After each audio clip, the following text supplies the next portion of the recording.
I will pass it over to Dr. Basel. For those of you who came later, Dr. Basel runs the NF1 Clinic at Children's Hospital Milwaukee. And I will turn it over to him. Thank you. Well, welcome everybody. Thanks for joining us today. I'm going to be talking about some of the more uncommon things that we see in the context of neurofibromatosis type 1. And let me just make sure I can advance my slides. Yep.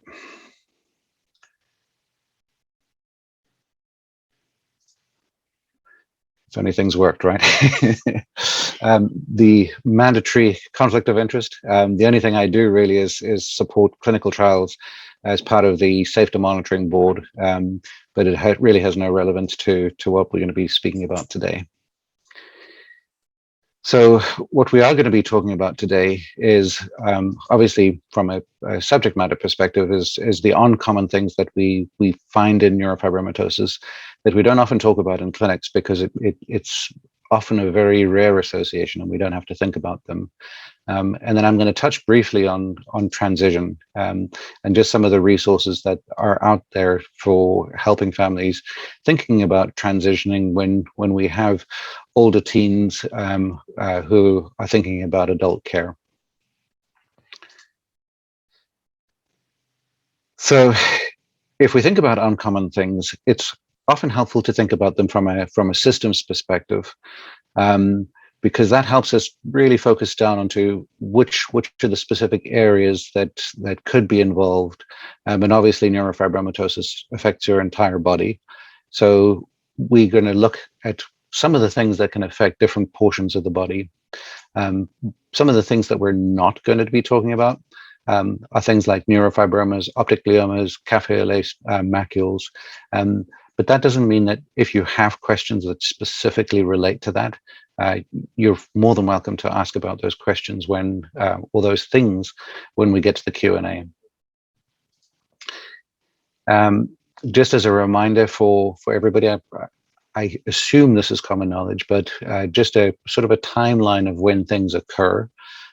So obviously at birth, we often see a lot of the cafe au lait patches, the birthmarks that are there that often lead people to make the referral for further evaluation. Optic gliomas, which we're not going to focus on, really occur in young childhood.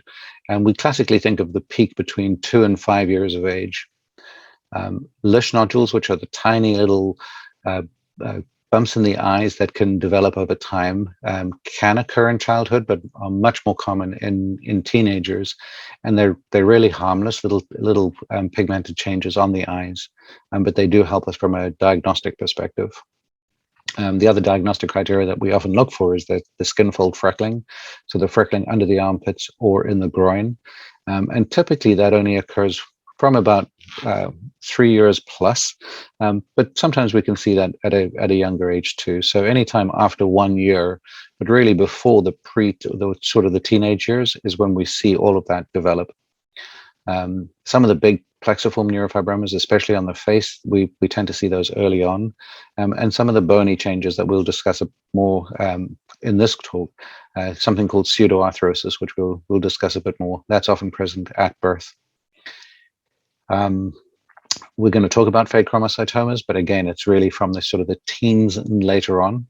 And I know many people worry about malignant peripheral nerve sheath tumors, which are a complication of those plexiform neurofibromas. And it's pretty rare to see those in young children. They have been described, which is why this arrow starts off in the children in the younger age group. But it's more an adult onset concern. But we obviously have to be aware of it throughout childhood too. All right, just getting my cursor back where it needs to go. There we go. All right, so if we think about the skin, we often think about those cafe au lait macules, but these changes here, this nevus and nemicus, has now been added as one of the diagnostic criteria for neurofibromatosis. And you can see it's that area of skin that sort of is bleached out, And if you rub it ever so slightly, it gets this redness to it. And you can see these two pictures. You can see this white patch, and this is what it looks like after it's been rubbed. So you can see it really becomes more pronounced.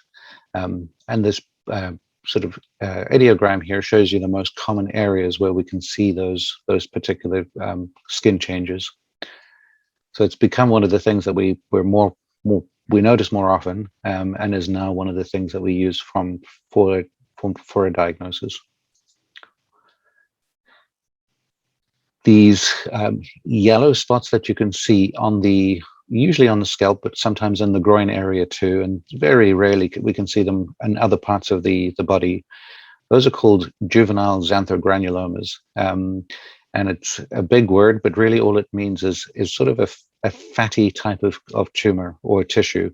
It doesn't cause any problems. They're fairly harmless. They do cause parents a lot of anxiety, typically, especially if they're present in babies. But most of them resolve by themselves over time. So there's nothing we need to do aggressively about them. The one caveat, which it's a very small percentage, but in some children where there are a lot of Juvenilexanthogranulomas, one of the things we pay more attention to is the risk for leukemia. And it is a rare association, but it's just one of those things that helps us in clinic to think more carefully about that. And we'll often get a blood test, but we typically wouldn't do that. This is something that I think a lot of people suffer from, but is not really well described or published, is this itchiness. Now, obviously, itchiness can be present from a whole bunch of reasons. Dry skin itself can cause itchiness, and we know that the skin in neurofibromatosis tends to be really soft.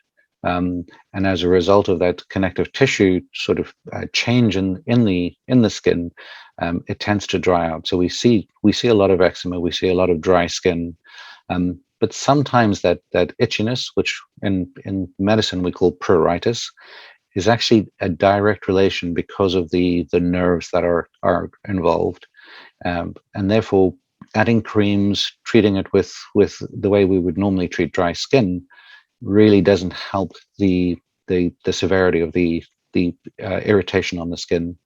And depending on how bad it is, we can try a couple of different types of medications. None of them have been very effective, but if we truly believe it's coming from a nerve, there are some medications like gabapentin, which can be tried to help with that neuronopathic element of it. So because of the nerve aspect of it. And there has been some research to suggest that this might be related to a histamine release. So people have used what they call mast cell stabilizer medications, cromolyn, ketafine. Those are the two more common ones that have been used, again, with variable success. So if it is a significant concern to the child or even the adult, it's worth trying these medications to see if there could be some relief. But obviously, if it doesn't work, then we have to try all the other non-targeted therapies, especially treating the dry skin, having some distraction techniques, things like that. All right. Now we're moving to the eyes. This standard eye picture that I have on the left over there, those are Lisch nodules in the eye. So if you've never seen Lisch nodules, that's what they look like. What we're talking about in the picture, though, is something called choroidal freckling. And it's really just tiny little spots on the back of the eye that can only be seen when you go to an ophthalmologist and they do that high power look through that little slit lamp, and they can see these little changes on the eye itself. And these have, I think of them similarly as we do for the white spots on the brain MRI. We don't really know what causes them or what the long-term risk for them is, and it doesn't seem to be. They don't seem to be progressive, but obviously it's something that if the ophthalmologist sees, it is something that we do see, not commonly, but definitely see in the context of neurofibromatosis. The other thing we can see is these microvascular or macrovascular changes in the eyes themselves. And these are blood vessel changes that occur on the retinal surface, so the surface in the back of the eye. And they can sometimes grow to cause certain problems. So having the ophthalmologist have a really good look at the back of the eyes just to see if there are any particular changes, and if they are, to monitor to see if they change over time. So even though the most important reason we start doing eye exams early is to look for those optic gliomas, there are other reasons to have a good eye exam, especially with somebody who knows what they're looking for. Okay, we're going to switch gears to the musculoskeletal system, and first we're going to focus on the bones. We know that for some reason, people with neurofibromatosis are at a higher risk for what we call osteopenia or osteoporosis. And what that means is that there's a lower amount of mineralization that occurs in the bone. It doesn't have a significant impact on childhood, but in adults who have osteoporosis, they're at much higher risk for things like microfractures, which can cause pain, even nerve compression if that happens to happen in the back. And over the years, certain studies have been done, and they've shown that children in general, with neurofibromatosis in general, have lower vitamin D levels, which is why we recommend all children with neurofibromatosis take vitamin D. And the other thing they've found is that when they looked at the actual structure and function of bone, that the parathyroid hormone levels were higher. And the parathyroid hormone really is one of the hormones that controls the calcium absorption related to vitamin D. So this is obviously part of the underlying mechanism. We just don't understand what actually drives it in the first place. And then there are certain changes in the cells that actually lay down bone and resorb bone. And we know that there's a higher rate of bone resorption in neurofibromatosis. Again, we don't understand the exact mechanism, but all of these things together contribute to this lower level of mineralization in bone. So having good activity, we know, well, the things that we do know about mineralization just in general is that if you have enough calcium and vitamin D and you're an active person, you maximize the amount of mineral going into the bone. So those are the things that we promote in the context of trying to keep our bones as healthy as possible. And then we mentioned pseudoarthrosis in that timeline, and that's really a form of dysplasia of the bone. And there are a couple of forms of dysplasia that we see in neurofibromatosis. One is sphenoid wing dysplasia, and the sphenoid wing is part of the upper eye, and we know that that sphenoid bone can sometimes be dysplastic. When we do see it, we often think of a plexiform neurofibroma in the back of the eye socket, but it doesn't always have to be associated with a plexiform neurofibroma. It can happen just by itself. The pseudoarthrosis, what this means, if you break down the actual word itself, it means that it's a false joint. And really what happens is that the bone doesn't form properly, and as a result, it can break, and it can break either while still in the uterus or very early on in childhood, and then you end up not healing that break, and that creates this false joint. And it's very difficult to treat. There are some newer therapies that are out there to try and help us manage them. But the important thing is to identify it early, especially if it hasn't broken yet. And the most common area is the lower leg bone, the tibia. So often when we do an initial evaluation of a new child for neurofibromatosis, that's one of the things that we look at very closely, is to see the shape of the lower leg, just to see if there could possibly be pseudoarthrosis. And if we can catch it before there's actually a break, then we can stabilize that bone to try and prevent it from breaking. We can see a similar type of dysplasia in the vertebral bodies. That often leads to what we call a dystrophic scoliosis. So scoliosis is the curvature of the spine. And when we have dystrophic scoliosis, we have a very severe curve, and it progresses very rapidly. And those are the forms of scoliosis that we monitor for in early childhood, and we also treat aggressively with surgery in early childhood. Whereas the more common scoliosis, which is the scoliosis that we tend to see in teenagers or around teenage years, sometimes needs to be treated too, but it is not as aggressive or rapidly, doesn't develop as rapidly as the dystrophic form of scoliosis. And then while we're speaking about the spine, this aspect of dural ectasia. The dura is the lining of the brain and lines the spinal cord too. And sometimes that can put pressure on the bone, and it actually causes a bit of erosion of the bone, and that's called dural ectasia. And we can see that typically in the lower lumbar spine, so the lower portion of the spine, but sometimes we can see that up just near the neck as well. So that's something we look for when we do our routine screening. And these are just some pictures of what I've been talking about. So let me find my mouse. So we can see here is a false joint. We definitely shouldn't have a joint in the middle of our tibia, of the long bone of the lower leg. And you can see it looks like a joint. It's smooth. It doesn't look like a break. But that was obviously a break either in utero, so in the womb, or very early on, and it's just rounded off and become this joint. And this bone is also affected. It looks like it has broken too, but it hasn't formed the joint, that false joint.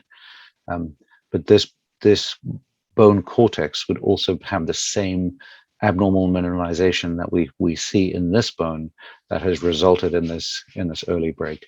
And both of these would be called pseudoarthrosis. The picture over here, you can see how wide open that socket is. This is the sphenoid bone at the back here of the eye socket. And the dysplastic sphenoid bone, you can see there's absence and enlarging of the orbital socket itself, of the eye socket. And finally, we get to the dural ectasia, which is this sort of eroded bone of the lower spine. Obviously, this is a very severe example of what that looks like. But I thought I'd choose a picture that was obvious to see rather than the more subtle ones that we typically see. If we think about the muscles, there are a few things that we can see in neurofibromatosis. The one is reduced strength, and the other is fatigue. Now, the exact reasoning for the reduced strength is not clear. People have done, in research studies, people have done muscle biopsies and looked at the actual muscle structure itself, and it looks perfectly normal. There have been at least one study that showed some changes in the outer membrane, and the thought was that it could be involving the mitochondria, but there's really been no strong evidence to support that there's true mitochondrial dysfunction in the context of neurofibromatosis. And that gets us to fatigue, and that's where this concept of is there true muscle pathology going on, or is this secondary to another process? And we don't have enough objective data to show that there's a true primary muscle disease that's going on. So we think this is secondary, and there are a couple of theories out there, and we won't get into what we're thinking in terms of the theories. We can sort of dig into this in the Q&A if you like, but there are a couple of reasons that people have put forward why we see this reduced strength and fatigue. And one of the things that we do know that we can see in neurofibromatosis is this concept of a connective tissue change. And the most common way we see that, or the most common presentation of that connective tissue change, is in joint hypermobility. So you've probably seen that people can do some interesting party tricks. They can bend their fingers in different ways, maybe extend the elbow. Sometimes people can put their feet behind their head. Obviously, people without neurofibromatosis can do some of these things too, but we see it more commonly in the context of neurofibromatosis. And what that leads to is some of the challenges that we've seen come up in clinic. Dr. Bonnie Klein-Tasman was talking about handwriting and handwriting skills and trying to complete tasks. If you have small joint hypermobility, especially impacting your hands, it's very difficult to hold a pen normally. Holding that pen normally means that you need to apply greater force than you typically would, and that leads to hand cramping. So the fact that children can't often complete tasks sometimes links to the fact that they actually have physical pain in their hands because they're doing a repetitive task, and leads to poor penmanship, so their handwriting skills aren't the greatest. So these are things that we know can exist. We work with our occupational therapists and physical therapists quite closely, and there are a whole lot of things that we could try and do to help children overcome those challenges so that it's one less thing. And part of that education, or part of that process, is to make sure that we educate teachers and educators too, that these are potential challenges that children with neurofibromatosis are facing, so that they don't get penalized for taking longer to do tasks, because it's part of the physical challenge that they have. Thinking about small joint hypermobility, if your hands can be affected, your feet can also be affected. If you have really flat feet, you can think about yourselves, if you just stand up where you are and just roll your ankles inwards as though you had flat feet, you can see that the entire alignment of your sort of normal points of gravity are changed. So there's different pressure on your knees, there's different pressure on your hips.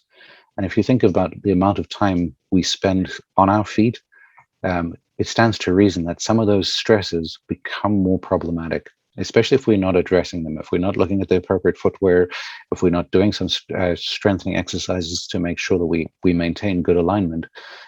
Children can often end up with growing pains. And I don't believe in pains because you grow.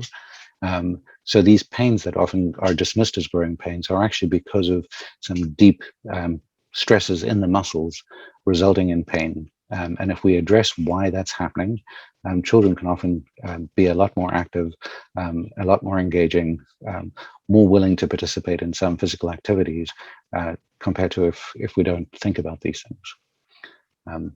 And part of that instability results in more strains and sprains.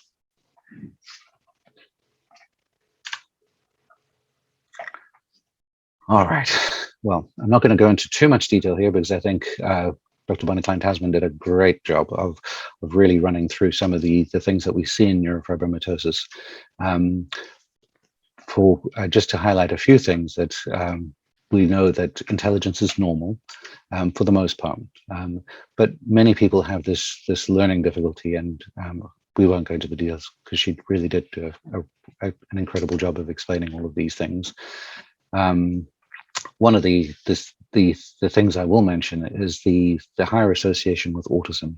And there's been a lot of recent research trying to look at the association between neurofibromatosis and autism. And in fact, Dr. Klein-Tasman did a lot of research early on when I joined the NF program. She was doing some research looking at this exact association. If we think about other aspects of the neurological system, aside from learning, we can think of some of the nerve pain that we can get. And sometimes people can have lots of little nerve tumors or a lot of small tumors on the roots of the nerve. And this can result in polyneuropathy. And polyneuropathy can present as a number of different things. Sometimes it's pins and needles, sometimes it's pain, sometimes it's reduced ability to use either the foot or the arm. And even sometimes it can present as some of those itching phenomenon because of the different nerves that are being stimulated. We know that there's a higher incidence of seizures within the neurological system. Fortunately, the seizures tend to be treatable with some of the more common anti-epileptic therapies that we use. So it doesn't tend to be a major focus in the context of neurofibromatosis, but it is something that we are aware of, and we work closely with our neurologists when we do have children with seizures. And sleep. We definitely know that there's a sleep cycle dysregulation, and often children can have difficult, children and adults with neurofibromatosis can have difficulty falling asleep and getting restful sleep. That brings me to this concept of wellness. So if we think about the things that impact wellness, there's a whole lot of things in our day-to-day life that can make us feel good about ourselves, or pardon me, add to us feeling as though we're overwhelmed. We do see a higher percentage of anxiety in neurofibromatosis, and that really impacts teenagers more so than, well, it probably impacts all children and adults, but it's more notable in the teenagers because they're able to vocalize and express themselves in a better way. And obviously, one of the things that we're conscious of in all teenagers is helping them become confident in themselves and interacting with their environment.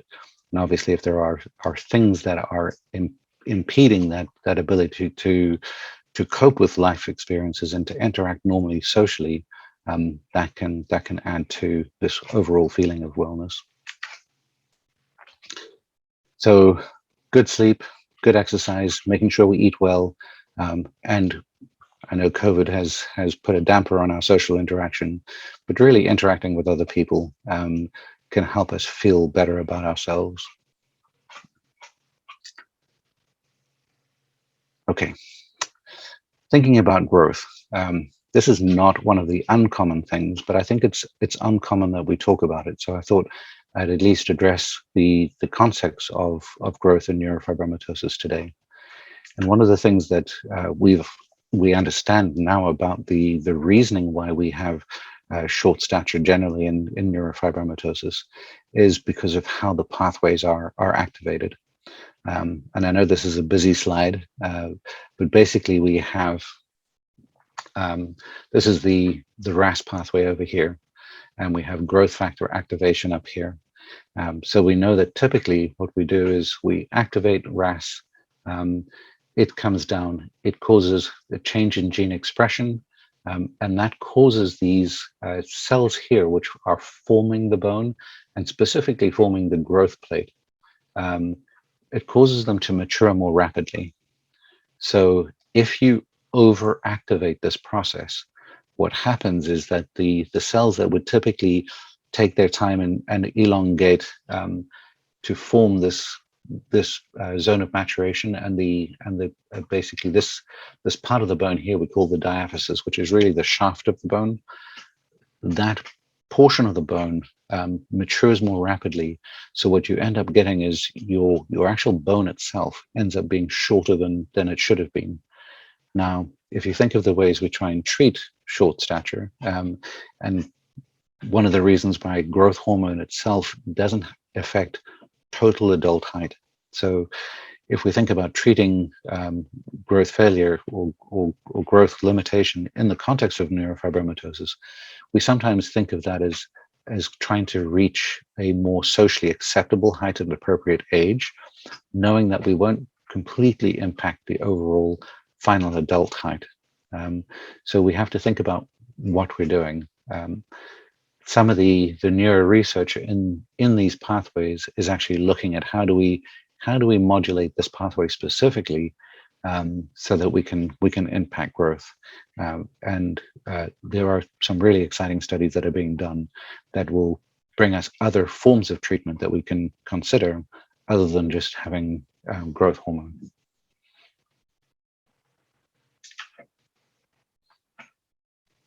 All right. If we think about puberty, the stages of puberty I've put on the slide up there.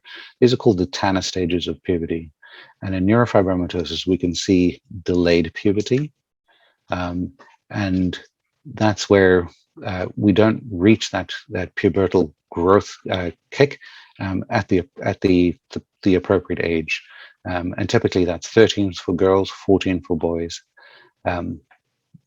Not more commonly, but more commonly considered in the context of neurofibromatosis is this precocious puberty, where children are going into puberty at a much younger age.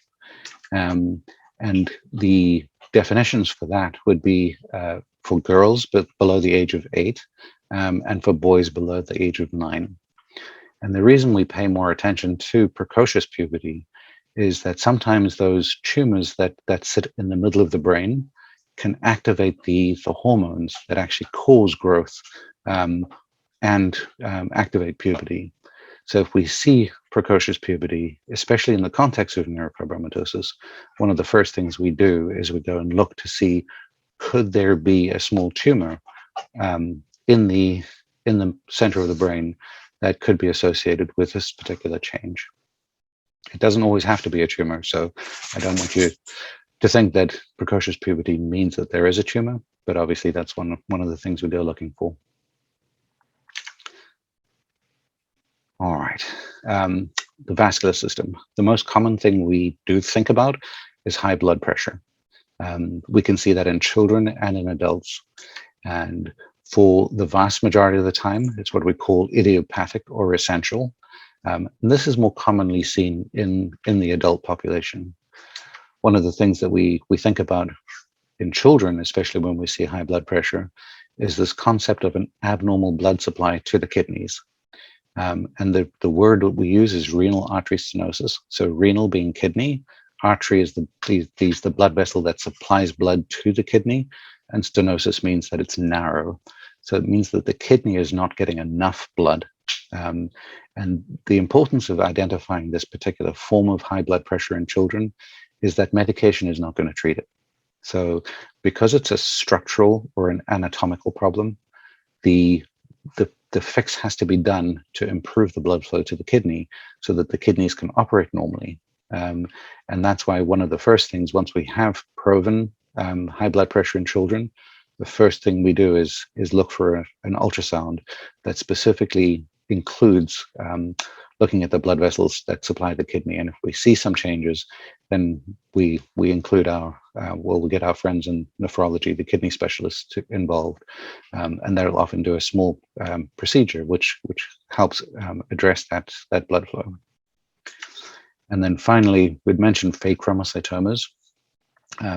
This is a type of tumor that stimulates a hormone that's involved in fight and flight. So what we know is that this tumor it doesn't cause any other symptoms typically. It can cause headaches, can cause a bit of anxiety, especially when the hormones are released. But often it's associated with high blood pressure too. And the key is identifying that it's there so that we can treat it effectively.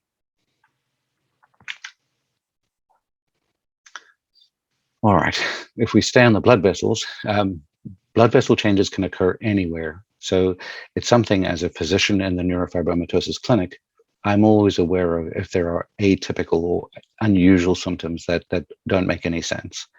The areas that we worry mostly about are in the brain. And we can see a number of different types of what we call cerebrovascular malformations. So cerebro, brain, vascular, blood vessels, and malformations are just abnormalities that shouldn't be there. So one of the more common things that we see in children, again rare, is what we call moya moya. And the name comes from puff of smoke, and it's really this area of increased small blood vessels in the brain. And the reason why it's important to identify it is that it can create an increased risk for stroke in children. So important to identify it, and then obviously get our neurosurgical colleagues involved to help treat it. Thinking about other aspects of blood flow, obviously the heart pumps the blood through the body. And one of the things that we know that can occur in neurofibromatosis is this structural change with the valves, and more specifically, pulmonary stenosis. It happens in a subset of children who have a very specific genetic change, as well as children who have whole gene deletions. And also in whole gene deletions, we tend to see this concept of cardiomyopathy, where the muscles of the heart themselves thicken in size, and and therefore cause a reduced ability of the heart to pump. So in children who do have very specific genetic changes, which is one of the advantages of doing genetic testing, is we can identify some of these genotype-phenotype correlations, and we know that those children need extra monitoring for their heart. Or children who have a gene deletion, we know that those children need closer monitoring. And obviously, once children transition into adulthood, that risk doesn't go away. So we need to continue monitoring those individuals for these risks. I'm just trying to see how much time we've got. Still got a few minutes. All right. Going to talk about some of the rarer tumors that we tend to see. We've already mentioned the leukemia. It's uncommon, definitely not something we worry about and think about all the time, but we can definitely see it more frequently in children who have neurofibromatosis than in the general population. So again, it's one of those things that we're conscious of, and we look for the symptoms, but we don't necessarily need to do screening for it. And then there are a series of other tumors, which we won't get into, that are different from the typical tumors that we tend to think about. And these are all RAS-related tumors. We've already mentioned the fake chromocytomas, the gastrointestinal stromal tumors. Those tend to be more common in adults. Glomus tumors are tiny little tumors that occur on the fingertips. They're supposed to be quite common, but I personally have actually never seen them. But I look for them on a regular basis. And the reason we look for them is that they can cause pain in the fingertips. So it's important to know if they're there or not. And then sometimes those little changes in the blood vessels in the eye, they can actually become vasoproliferative tumors. So again, the importance of monitoring your eyes throughout life, and obviously doing so with an ophthalmologist, or at least somebody who's looking at the back of your eyes. And one of the last things just to mention, and this has been known for a couple of years now, is that women with neurofibromatosis are at a higher risk for breast cancer because of the actual NF gene itself. So we recommend heightened screening for breast cancer in women who have neurofibromatosis. All right, these last few slides, we're just going to quickly talk about transition planning. And it's really just about having the resources and knowing what resources are out there.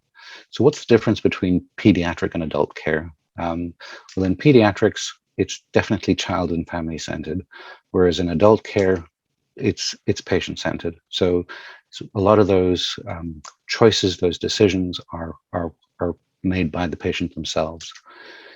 So in pediatric care, once again, even though we have an arrangement and collaboration with the affected child, there's always a degree of parental involvement to help ensure that things are getting done. Whereas in adults, it's really about you making the decisions, the autonomy, the independence of those healthcare decisions. Pediatric care tends to be multidisciplinary. Our clinic is a great example of that. We have a number of different specialists that are involved in the care, whereas adult care tends to be really an isolated physician who then helps direct referrals to other specialists to bring in that care, which is a slightly different care model. And it depends on how well you can navigate the healthcare system, depends on how effective that can work for you. So really knowing what those resources are is important. So a couple of things just to think about. One is really know your diagnosis. Important to start having these conversations with teenagers so that they understand what their language means and what each of the individual things could mean for them, so that when it comes time to transition to adult care, that these are not new concepts to think about. Obviously, younger children, that's a different conversation. It provides confidence. It definitely helps direct the appropriate care. And many physicians aren't experts in neurofibromatosis, but if you yourself who have neurofibromatosis know what the physical concerns are that you have and can articulate that in an appropriate way, you can help your physicians better treat you. Obviously, making sure that we manage our healthcare needs appropriately by knowing our symptoms, knowing our medications, and most importantly, probably knowing who to call if there are any questions or problems. And then finally, that wonderful thing about health insurance, knowing how you can navigate the health insurance and understanding some of the social, the benefits in the social security system. I threw this in there too, just thinking about the additional pressures that this brings to the individual because of the life outside of the family home. So knowing how all of these things play together. And then finally, I'll leave you with a whole lot of resources. So these websites are a font of information. There are two great symposiums that were presented. So the NF Collective has some great resources on their website, as well as a presentation. And our social worker, Liz Horning, a couple of years ago, gave a really superb talk on transition and some of the things to consider. And that's available through the children's web portal and can be accessed through that YouTube link that I've put up there. And then the Department of Wisconsin, the Department of Health in Wisconsin, has a lot of especially the legal aspects that you need to understand. Family Voices and Got Transition really focus on the actual resources for transition itself. So all very helpful. And that's all I have for you today. Thanks for your attention. Oh, we went the wrong way. Right? Yep. So I think it's now Q&A time. Yeah. Okay. Thank you. That was amazing. Thank you so much. We do have questions for you. I'm trying to find how to stop share. Here we go. Okay. So the first question for Dr. Basel, how much vitamin D per day is recommended? So it's somewhat age related, anything from 500 to 1,000. But what I would do is, if you look at the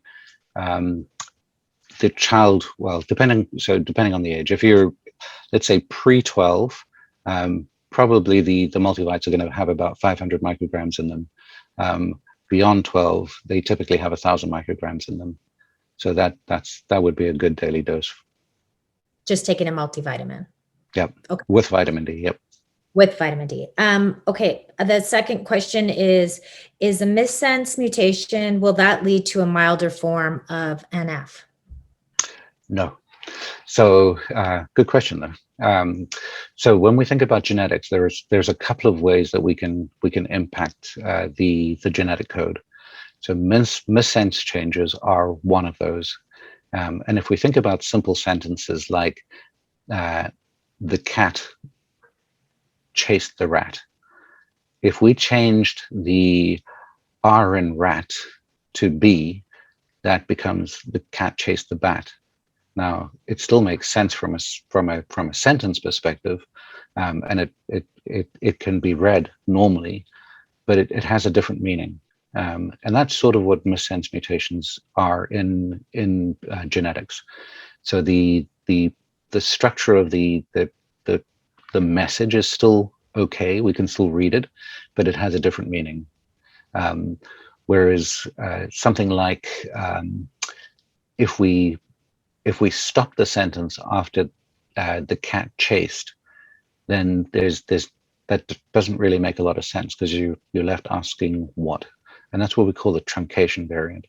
So the one thing we know about neurofibromatosis is that it's not how the gene is affected specifically that makes the severity of the disease worse. It's some genetic changes tend to be more significant. Some genetic changes tend to be less significant. And obviously, deleting the entire gene, so whole gene deletions, tend to be one of the findings that we know has a more significant clinical impact. So okay. Overall, there's no real genotype-phenotype correlation, which is what I'm trying to say. But I hope that makes sense. No, yeah. Okay, so another question for you. Do you suggest that recommend vision checkups with an ophthalmologist or an optometrist? So we're obviously encouraging people to use ophthalmology, especially in younger children. So up until the age of 7 or 8, much prefer an ophthalmologist. And in fact, we often push it higher to maybe 10 or 11. And then beyond that, if you have a good optometrist who can do a good exam of the retina, and they're familiar with the disease, then I think that's okay. Because most of those challenges that we're going to identify are identified early on. The retinal vascular tumors, which can occur later in life, tend not to be present in children. They tend to be later onset. I think an optometrist will be able to recognize what it is and make the appropriate referral, or at least suggest an appropriate referral. Okay. And again, so there's another question for you from Carrie, who you know. She said, "Hi, Dr. Basel. What is the best way to do surveillance for dystrophic scoliosis? Does the clinical exam pediatricians do in the office by having the child bend over to touch their toes suffice? Or is the only way to monitor this with X-ray exams? Also, at what age can we stop monitoring for this type of scoliosis?" And she said, "It's nice to see you, and that her twins are almost 10 and doing well." Wow, that's crazy. Mhm. I'm glad to hear they're doing well. So dystrophic scoliosis is something that occurs young. So we typically see it in the 3 to 4, 5-year-old age groups. So it wouldn't be something that a pediatrician would be doing your classic scoliosis exam for. And we do monitor it more aggressively through MRI because it is rapidly progressive. But it's not the more slow onset scoliosis that occurs in a preteen teenager, which a physical exam is fine. So the physical exams from about 8 years on, monitoring scoliosis. If we see a scoliosis that is maybe a 20-degree curve or more, that's when we get our orthopedics and physical therapists involved, because doing specific core tone strengthening exercises can limit that scoliosis. And sometimes if it's progressive, especially preteen, we sometimes need to use bracing to help that scoliosis. But a routine exam in a doctor's office should pick up that type of scoliosis. And then usually that will result in doing an x-ray to take a look at the degree of the curve. And then we can decide from there whether it needs to go further to see an orthopedics or not. Okay, excellent. I guess I have one question, just since we have a geneticist on board here. So we know that, there's been success in gene restoration, like in cystic fibrosis, and I know in the NF2 mouse model that there was some success. But where does it stand right now, and what are your thoughts on where it is in the NF world for gene restoration? So gene therapy at this point is still very risky business. Mm-hmm. There have been obviously a few trials of looking at gene rescue and gene therapy. They are, put it this way, they're not ready for prime time, and they're definitely not ready for neurofibromatosis at this point. Will they be one day? I'm thinking as technology, and especially as the offsite. So you have to think about when you change genes and how you go about making the changes. Obviously, we have a very specific task in mind. We want to change a specific element in a particular gene. But sometimes those methodologies have what they call off-target effects. And it's those off-target effects that are the things that we worry about. And there's still not a good enough way to control for many of those things, which means that it's definitely not ready for prime time. Although there are a handful of very specific diseases that they're testing at the moment. Is it because NF is the manifestations are so great is why it's going to be a much longer time? No, it's just the technology. Oh, okay. Okay. Yeah. Okay, so there is one more question. Is there any way to know how severe your child's NF will be based on blood work that has been done or the chromosomes that were affected? Again, great question, but unfortunately at this point we don't, because there's no clear genotype-phenotype correlation, and we don't know what all of the gene modifiers are. So even though we know what the genetic changes that causes neurofibromatosis, we know that everybody who has even the exact same change doesn't have the same clinical course. So we know that there are other things that affect how that gene is presented in different tissues. What we don't know is what those modifiers are. So you can have a mother who has maybe a handful of cutaneous neurofibromas and a child who then has multiple plexiform neurofibromas and cutaneous neurofibromas. There's just no way to predict exactly what's going to go on. And that feeds back to what Bonnie was saying earlier in terms of the variability. So even in the variability that we see from a neurocognitive perspective, we see that same variability in the physical manifestations. Okay. Yeah. Well, we have a lot of work to do, right? We do. That's why we keep researching. Yeah. Okay. Well, I would like to thank you both for spending your day with us today and providing such valuable information to everybody who showed up. And so thank you very much. And we appreciate you very much. Thank Happy you. to be here. Thanks for having us. Yes. Yeah. Have a wonderful weekend. Thank you.